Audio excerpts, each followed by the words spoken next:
Svalbard was my first place to leave my country and to come up here. First flight up here and first place to live abroad. The most important part actually about this city is actually that people are so caring. If you end up in the ditch during the snowstorm, there won't be people just passing by you. They will help you. I did actually stuck with my snowmobile. This year I bought my first snowmobile and I had my first own ride. I was actually afraid of snowmobiles. You really want to try it, experience this adrenaline. Kind of afraid of flying and of heights. What made you still board that airplane? You could easily have said no, too scared.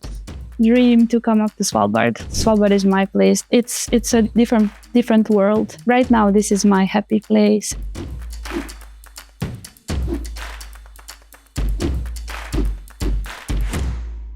Hello, everyone. Welcome to this episode of Many FIRSTS, the podcast where we explore the power of first-time experiences and share transformative and inspirational moments in our lives. I'm your host, Regula Fischer, and I'm super excited to be here today, live in Svalbard with Tina.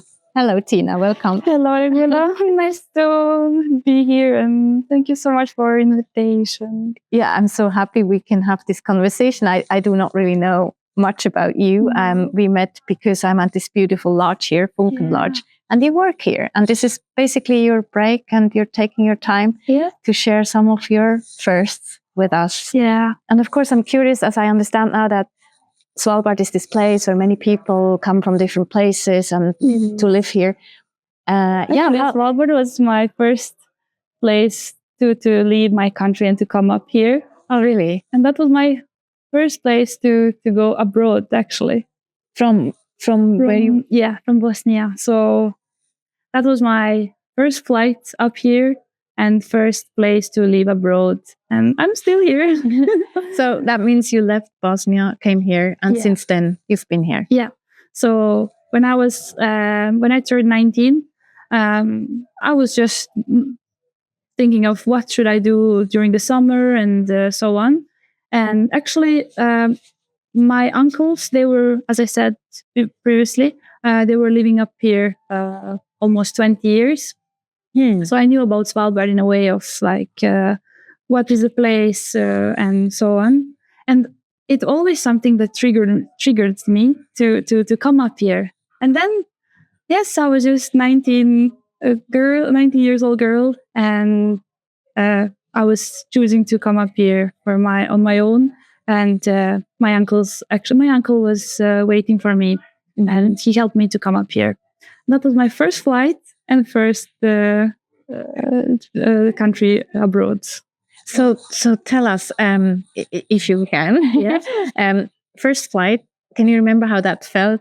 Felt very exciting because I'm kind of afraid of flying and of heights. Yeah. And then it felt like I'm going so much high up on the planet, and also so much high up in the air. Mm-hmm. So then I was just not prepared for actually what the flight is, because I just knew about flying, about the planes, and then I actually had two changes, because you had to go through Tromsø and through Oslo to Tromsø and then Svalbard. Mm-hmm. And apparently I overcome that kind of fear of flying and of heights with my first flight on Svalbard. Oh, okay. So was it on the first leg already between Bosnia and Oslo? You knew you would be fine. Yeah. I was. And in that moment where you still knew that you were basically afraid of heights and flying, what made you still board that airplane? You could easily have said no, too scared. Dream to come up to Svalbard. Yeah, because that was the place I was always kind of related to. My uncles who were living here, they were very, very important part of my life. Mm-hmm. And they were always coming with nice stories about Svalbard, about that place. And it was just so amazing to hear from them about Aurora, about the snowmobiling, about the place itself, how people are connected. And then I was thinking, such a small place, but I just want to go there and I just want to experience on my own. And yeah, I came up and then I stayed for the season on Svalbard, and then I returned. And then I figured out after COVID times, because we actually couldn't fly to Svalbard at that time. Yeah. But during that time, I figured out Svalbard is my place, that actually I want to live there. And yeah, developed everything. And you came back. Yes. Here I am. Here you are. And your uncles are also still here. One of my uncles. So I had 3 uncles living up here. 2 of them, they moved out. Those were 2 coal miners. And they moved down to Norway. They're now in Trondheim. And one of my uncles, he still lives here. And he works and living here. And they speak Norwegian, or what is that? They do speak Norwegian. Yeah. A little bit. With them, I actually managed to learn like how to present myself. Let's say how do I count in Norwegian. But then with work, I could understand 80% of Norwegian, but I can't really reply directly. So not yet there, but soon. Okay, but that means when you came here, there were family. You had some family here, and apart from that, how easy was it for you to find connections here or make connections and find friends? I know you have friends. You told me when we met on my first day here, you said like, oh, this is just a place for me and I have so many friends and I can do all this fun stuff. So yeah, how did that come along? Well, with connections, I would say pretty easy, because I would say the impression you leave as well from before, as my uncles left impression here. It was so nice, and people were, every time if I would say my surname, because we share same surname, they will be remembering them and saying, "Oh, really? Oh, but I know Milan, I know Savo," and then that's how they connect with me, and then we kind of just involve in the conversation, and it was very important part. It was to have someone that was kind of setting the path, and then in the meantime, your friends, as I know, there's motion here, right? People come and then maybe they leave again. So how stable has that environment been for you? That was the part where I felt a bit difficult about Svalbard. As soon as you kind of make a connection with people, and whoever lives here, I feel they have so nice energy and so nice life stories, and we connect so easily in a way. And then every time when they leave, it feels like it feels actually like someone is not abandoning you, but abandoning the place as well. And then you feel, oh, there is no more energy from them to share, because you always have different stories, different activities with those kind of people. Everyone has their own kind of magic and part. So yeah, that was kind of not weird, but hard for me to accept. Yeah, people are always leaving and going and coming. Coming people are nice. So you like that more, the welcome than the goodbye. I think it's for many people. I also like. I think it's easier to arrive somewhere than to meet people. Is such a pleasure. I'm so much to meeting people. And obviously, you meet a lot of people through your job. Also, is that also maybe why you're in this job, or was that more of you kind of, okay, can I put it this way? It's very, I guess you know what I mean if I say it. Was it that you just took the opportunity or opportunities that offered themselves, or were you consciously looking for a specific kind of job as you came? I would say I always consider myself as a caring person. And then I found hospitality as a way to kind of channel my caring energy. Yes. And then it just matched with everything. Funken is such a place where you kind of where you really can focus on caring to people, and then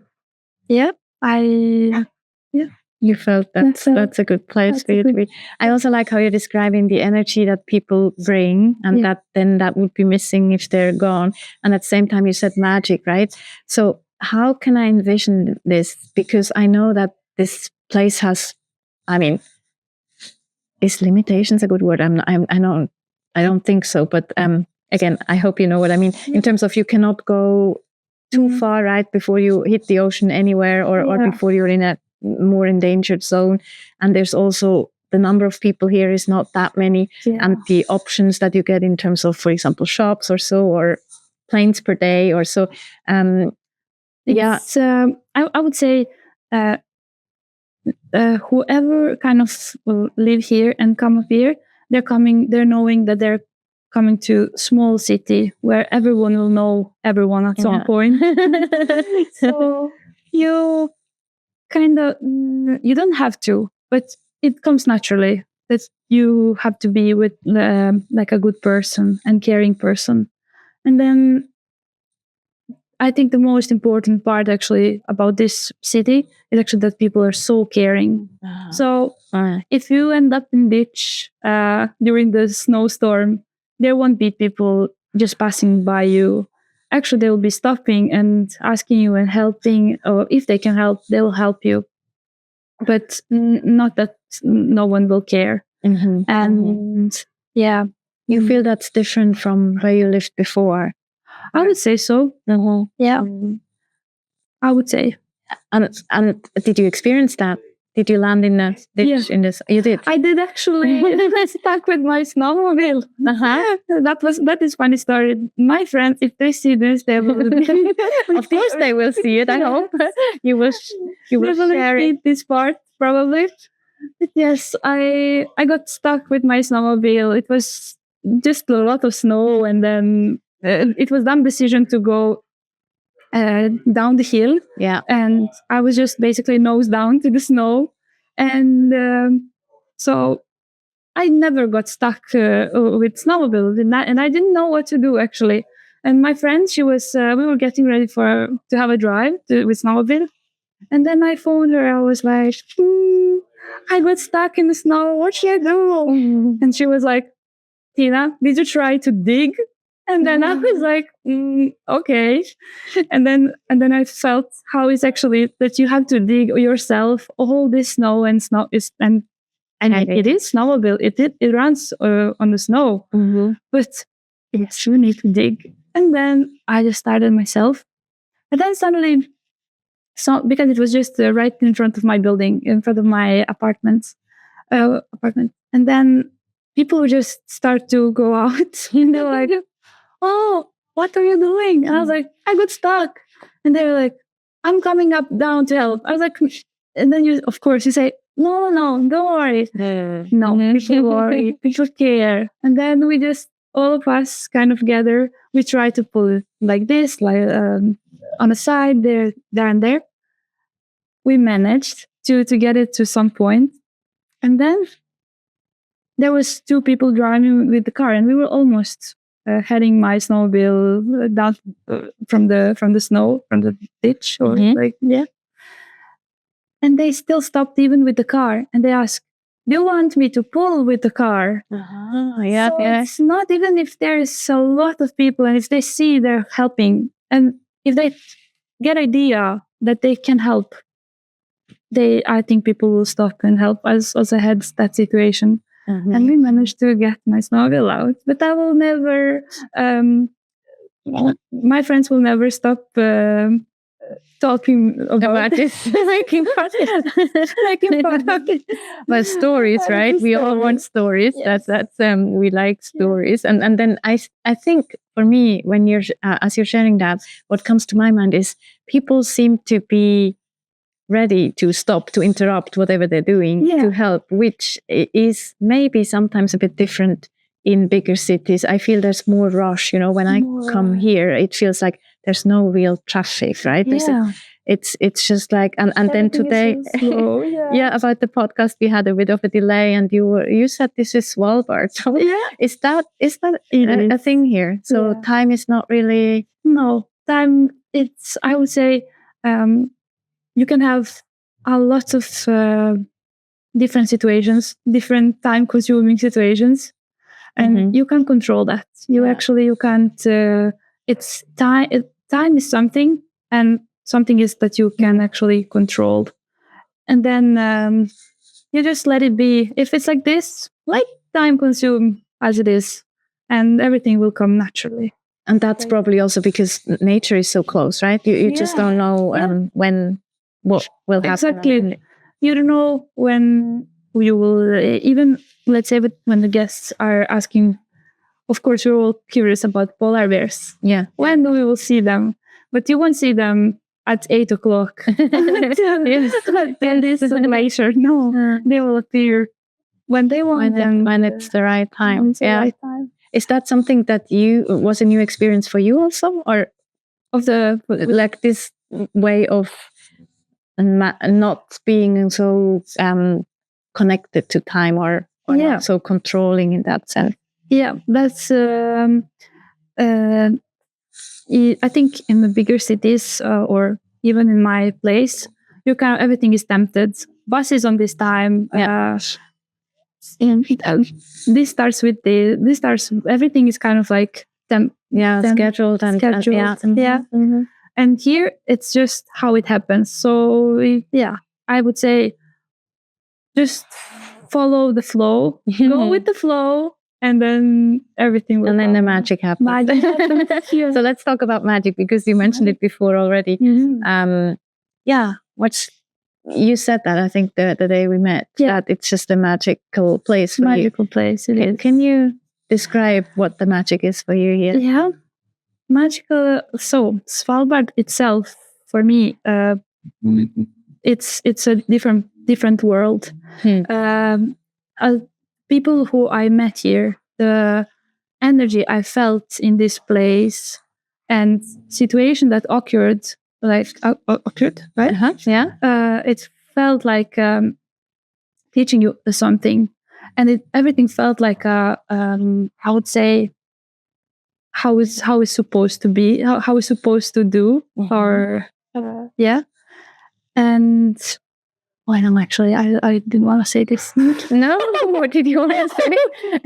Got lost. So you're saying magic is basically that things, if I understand that correctly, but tell me if not. Yeah. So the magic is that things just seem to happen the way they should happen. They should, exactly. So, yes, So if that's what, so we were talking about magic.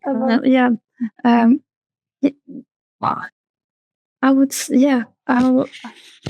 it's as a magic, it's unexplainable. So if I try to explain, I would just say, come and experience Svalbard. I like that. Come and experience Svalbard. It's something else in this world. It's something that will definitely not as every vacation you will have, but it's definitely something that you will experience and remember it throughout your life. Yeah, very beautiful. Do you see yourself staying here? I mean, is there anything or any other wish or anything, location maybe even, that you would see yourself in as well? Or for now it's just here and that's it? I rely on this thoughts, like the places are calling for you. So I think you will get a thought in your head when it's time to move, or when some place is calling for you. And so far, I'm still happy here. I do have some places that I would love to experience and to see if I'm matching. So far, I like cold, I like snow, and right now this is my happy place and where I want to stay and cold for some time. I think a lot of people, at least in my environment or where I am, seem to prefer the warm weather.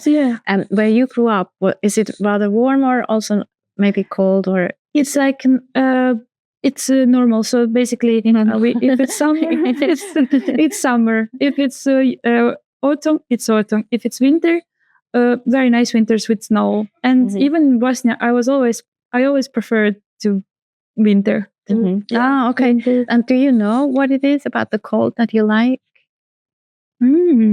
That's a good question. I would say actually the warmth of the cold. Oh, that's very philosophical. Why is the cold warm for you? It's just I would say because it's cold outside. Yeah. But you're warm in heart, and you're warm. You find this warmth in other people, and you just kind of get together, and it's just so lovely how even if it's cold outside, you find the warmth, and you find the yeah. There's always warmth that you can find, and you may pay more attention to it then because it's a cold environment. Yeah. Very nice.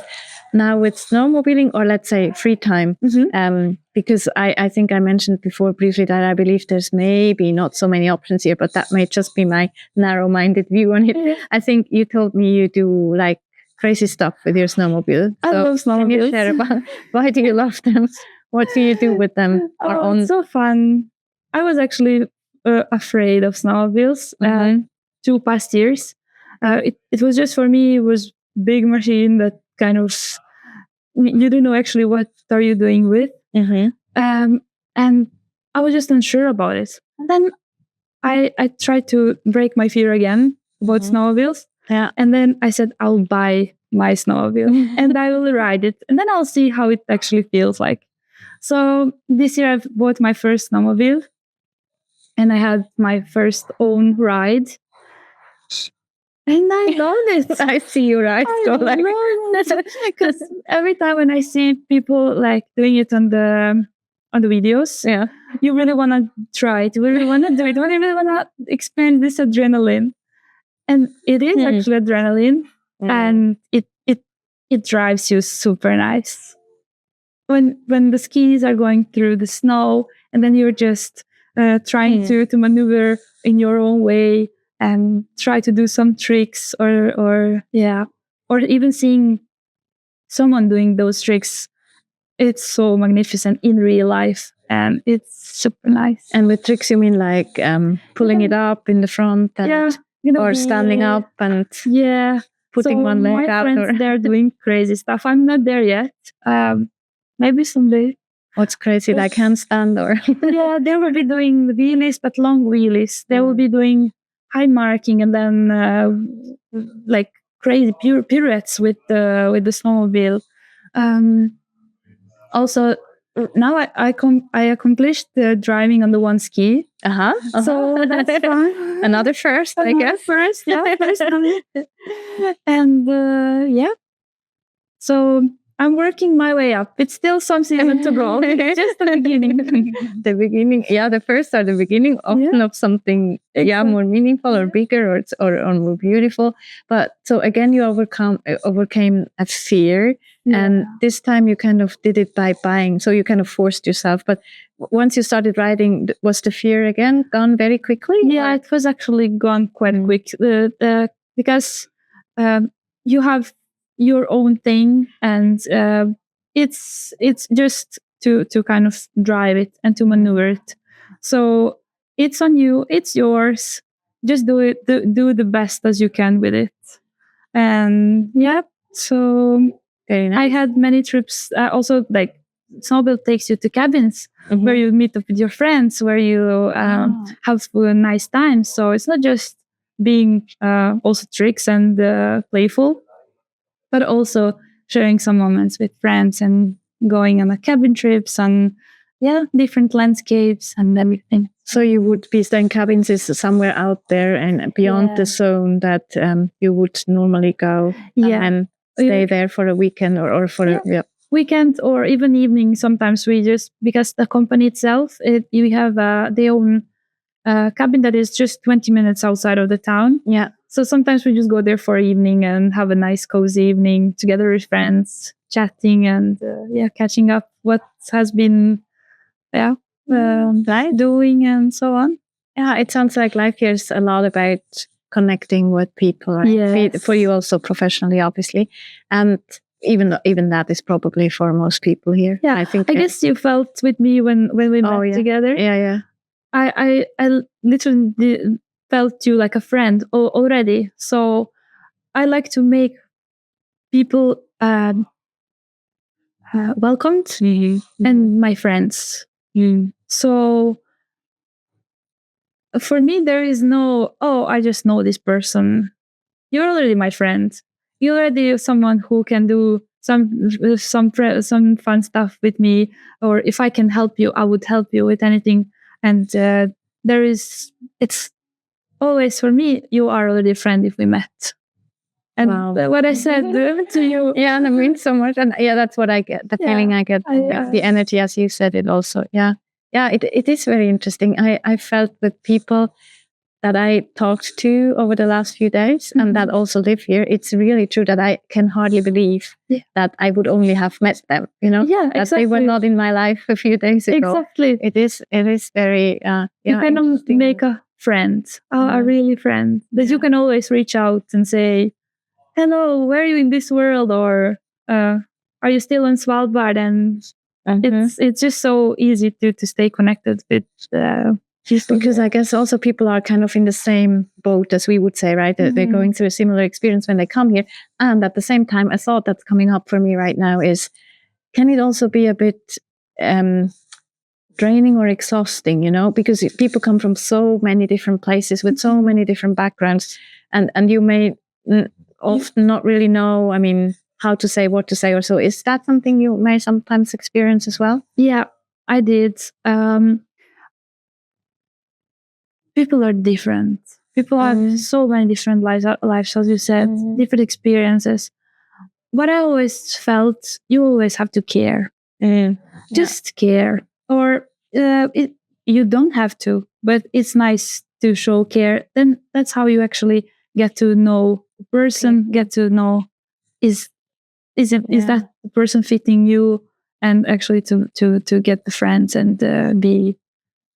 And again, back to how we met, that's because I felt this big care from your side. Yeah, definitely. Yes, because you like, there is no, you mentioned something like, I'm probably demanding or something. Yes, there is no such a thing as demanding. It's just how much you care, actually, or how much other person care. So beautiful. If I would say that I don't care, or that I didn't do my best as I have tried to done, I hope. Yeah, definitely.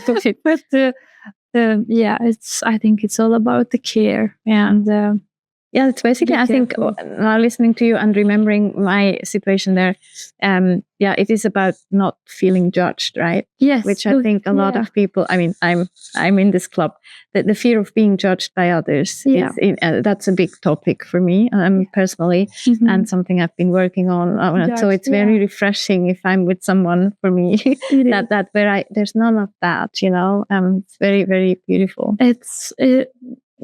I don't think no one should be judged, because we all live this life kind of first time, and every day. Yes. Yeah, and maybe we should say, so the thing was that the heating in my room didn't work, right? Yeah. And you were like, okay, let's have a look at different rooms, or let's put a small heater in, and everything, and nothing. I felt you had all the time in your life to now take care of me and make sure that I will be comfortable. So, by the way, I didn't tell you, I think the heating is working now. It's working now. Yeah, it came on because I decided to stay in that room with an additional heater, and I think now it suddenly felt warm. So. Because Magic again. I would say that I did all the options that I could done, that is in my control. Yeah. And then I also let some people to do their job. So let's say I put it in maintenance. Yeah. Have a look on 338. Yeah. The heating is not working there. Everyone knows in which room I stay. But it's okay. No, it's good. It's good. It's good room. I promise. Yeah, it's a super room. I really, really love it. I'm so glad I stayed. Yeah. And I think what I also did is the floor heating button. But anyway, that's for anyone who will ever stay at Funken. If the heating doesn't work, try the floor heating suddenly, I think, or whatever it is. Yeah. Or Just you and your energy. But again, Svalbard thing. It's that we are so old buildings here. Yeah. This building is very old. It's Alfunken is old building. It's since the mining town. Here actually used to work as the bosses of the Sturenorske or the coal company. Yeah. So building and heating system is very old. Very old. And in a way of we can't change that. It's throughout the whole building. But as I said, what you can change about it's the way how you approach the situation. Yeah. How do you show care and how do you give time to something? So, well, thank you again. Now to start to close us off here and make sure you can get back to work and take care of other people. Two shorter questions, or let's see where they go. But in terms of first times that you would like to experience, maybe one for the near future, what comes to your mind? For the first time, something experience, what comes to mind, or maybe something you can share because not everyone wants to share what comes to mind. And if not, that's a good question. What would I like to experience for the first time as a next? I probably have something and I will probably remember it later. That's totally fine. Many things. Many first. Many first. Probably something on the snowmobile. Can be. But But let's say I would love to move again as my first time to some other place for the first time.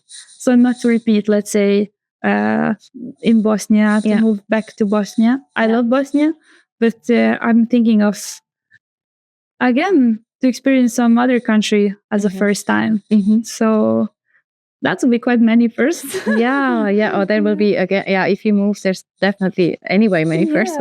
And we always have it a bit in our hands, right? As to how many firsts we allow and can allow, because I guess at times it's also good to have some stability and balance. But I'm very curious to see where that may go. And I don't know, is there anything you would like to add as a final message before we close? I would just thank you very much for this opportunity to talk to you and to experience for the first time podcast, because I'm listening a lot of podcasts and I love podcasts. And for me, this is my first time in front of camera and like this. And we're celebrating first times here. So how are you feeling right now? I feel okay. This is breaking ice. So it works well in the region here with the ice. But thank you so much, especially for spending your break with us. And you're wonderful. Thank you. Thanks, everyone. If you liked today's episode, it would mean the world to us if you like it and share it with everyone or anyone who could need a boost in courage. We would also love to hear from you. What are your reflections after this conversation?